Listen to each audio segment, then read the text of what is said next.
Takže čau lidi, z Monterey, do dalšího videa, tentokrát to video ze hry Minecraft, konkrétně ze serveru Survival Games a konkrétně ze hry Hide and Seek. Survival Games je gamerův server a jsme teď momentálně jako blvo, ale já se nebudu schovat tam, kde mě někdo nenašel, já se půjdu schovat sem, jestli se mě tam někdo všimne. Tady si zalezu třeba.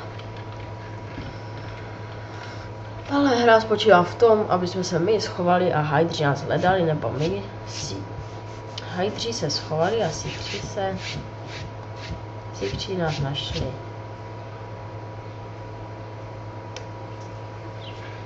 A když nás vlastně nenajdou, tak vyhrajeme, a když všichni Seekři zabijí všechny hráče, které jsou jakoby bloky, tak vyhrají oni.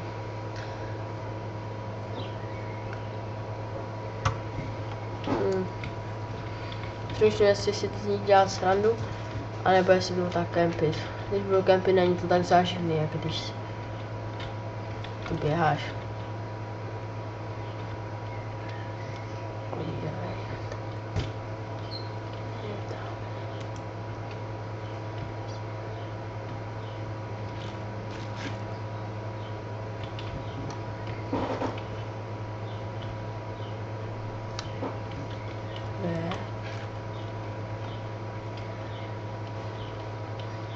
Jenom co budu mít čas, půjdu na střechu a ze střechy budu preferovat.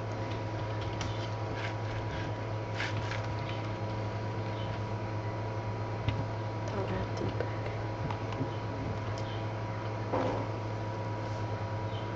Když jsme šli nějakému dřevíčku pomůct,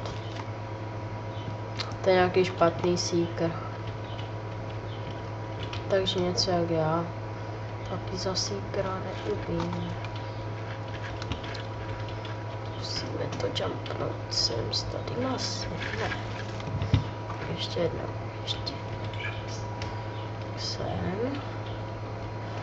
S tady masem, nádhera. Ne. S tady masem. Ne. Ne. To půjde. Mám to.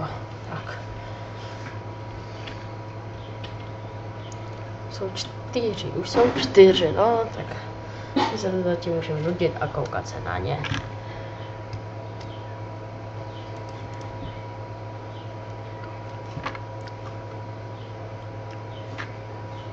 Jeden z dalšího.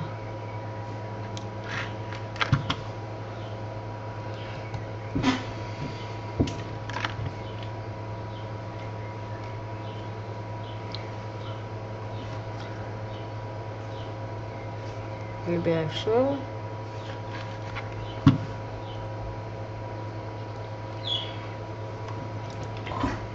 Je nám taky pěkně schválí. A půjdu jsem na střed. Tady je taky dobré. Dobrý výhled.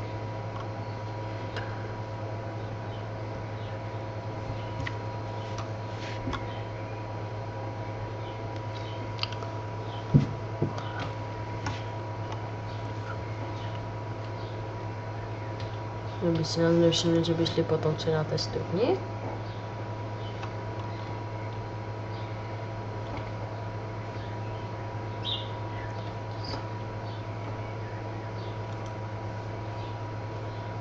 Zajímavé.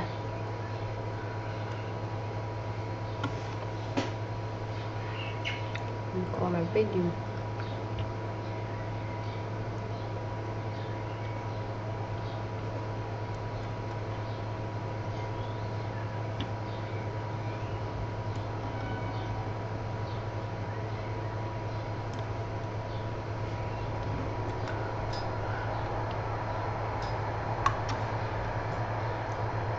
Ale omlouvám se za hučení počítače, protože když je horko, tak má to prostě špatný chladící systém.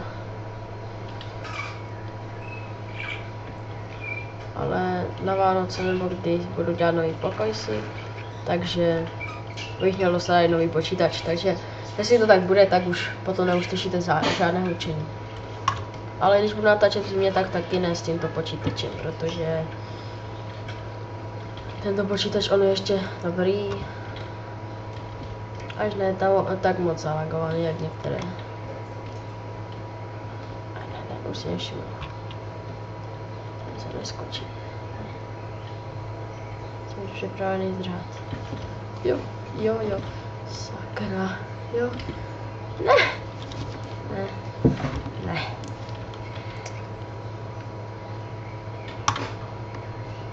Já ještě natočím video s hostem. Bude to holka.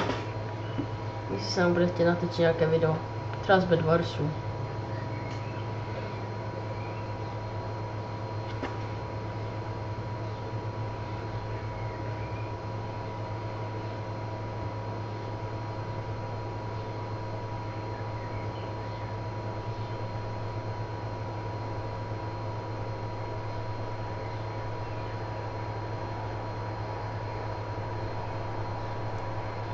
A nebo z Warsu, nebo můžeme zkusit parkour ještě, ale to bychom už dali asi samotný. Jsem mohl být mezi výhranými. Jsem Varezák. Ale před tímhle nápisem, ten se mi moc líbí předtím. Se s vámi rozloučím.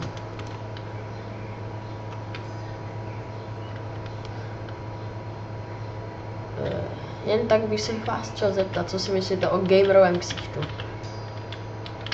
Vypadá, kdy měl 70 let a byl po smrti. Podle mě.